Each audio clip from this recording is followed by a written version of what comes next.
माननीय विधायक रोहित पवार जी से मुलाकात हुई और उन्होंने अजीत पवार जी का जो एक्सीडेंट हुआ उसको लेके बहुत सारे तथ्य, ऐसी जानकारी दी जिसको देश के सदन में उठाने के बाद सरकार के पास कोई जवाब नहीं होगा। और ऐसी आशंका है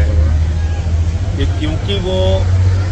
अपनी एनसीपी का और पवार साहब की एनसीपी का मर्जर करने वाले थे, एनसीपी फिर से मिलने वाली थी, इसके कारण से ये एक साजिशन की गई हत्या है, ऐसी आशंका, ऐसा संदेह है। तो इसलिए इस विषय को पूरी जो जानकारी आज रोहित पवार जी से मुझे मिली है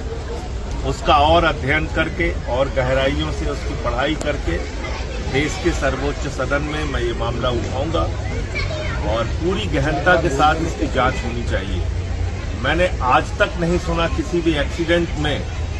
कि ब्लैक बॉक्स में गड़बड़ी आ जाए, और अजीत पवार जी के एक्सीडेंट में ये देखने को मिल रहा है कि ब्लैक बॉक्स में सरकार गड़बड़ी की बात कह रही है। तो ये तो अपने आप में ही हजारों सवाल पैदा करते हैं कि भाई बड़े से बड़े एक्सीडेंट में कभी भी ऐसा नहीं हुआ कि ब्लैक बॉक्स ना मिला हो। अहमदाबाद का एक्सीडेंट हो या जितना भी बड़ा प्लेन क्रैश होता है, ब्लैक बॉक्स से ही बहुत सारी जानकारियों का पता चलता है।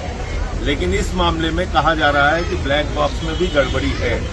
तो ऐसी बहुत सारी बातें हैं जिसको देश के सदन में मैं उठाऊंगा। और आज केजरीवाल साहब से भी मुलाकात हो रही है रोहित पवार जी की, तो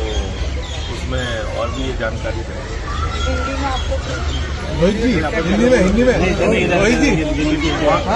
माननीय विधायक रोहित पवार जी से मुलाकात हुई और उन्होंने अजीत पवार जी का जो एक्सीडेंट हुआ उसको लेके बहुत सारे तथ्य, ऐसी जानकारी दी जिसको देश के सदन में उठाने के बाद सरकार के पास कोई जवाब नहीं होगा। और ऐसी आशंका है कि क्योंकि वो अपनी एनसीपी का और पवार साहब की एनसीपी का मर्जर करने वाले थे, एनसीपी फिर से मिलने वाली थी, इसके कारण से ये एक साजिशन की गई हत्या है, ऐसी आशंका, ऐसा संदेह है। तो इसलिए इस विषय को पूरी जो जानकारी आज रोहित पवार जी से मुझे मिली है उसका और अध्ययन करके और गहराइयों से उसकी पढ़ाई करके देश के सर्वोच्च सदन में मैं ये मामला उठाऊंगा और पूरी गहनता के साथ इसकी जांच होनी चाहिए। मैंने आज तक नहीं सुना किसी भी एक्सीडेंट में कि ब्लैक बॉक्स में गड़बड़ी आ जाए,